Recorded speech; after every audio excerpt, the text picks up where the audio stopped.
Right now at 5:30, following more than a week of protests and pushback, like the Florida Department of Environmental Protection has withdrawn all remaining proposed amendments to State Park.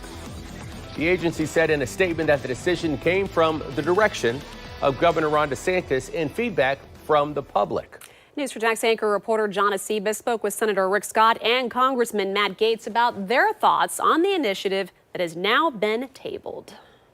Half-baked, that's what Governor Ron DeSantis said about plans to build a pickleball course, a disc golf course, and a 350-room lodge at Anastasia State Park, and similar plans to 8 other parks in Florida. They're not doing anything this year. They're going to go back and basically listen to folks. A lot of that stuff was just half-baked, and it was not ready for prime time.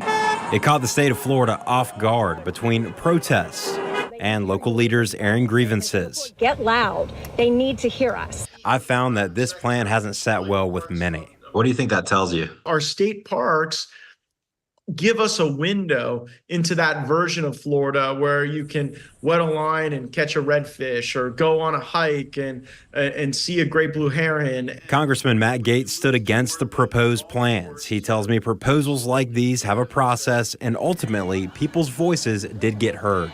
Was anything done wrong or not done legally? I can't say there was any nefarious conduct in the consternation of this, but I do believe that it's review by the public and the scrutiny that media organizations such as yours have rightly applied has made the awareness about this really drive the opposition. The pressure was also applied by two-time Governor and Senator Rick Scott before the plan was taken off the table. He joined Senator Marco Rubio in penning a letter to the state asking for the council that would have ultimately voted on the changes at the state parks, the Acquisition and Restoration Council, to be at the public meetings held for each park. Meetings that now show is canceled on the Department of Environmental Protection's webpage. And when you get elected, people, they don't have to agree with everything you're doing.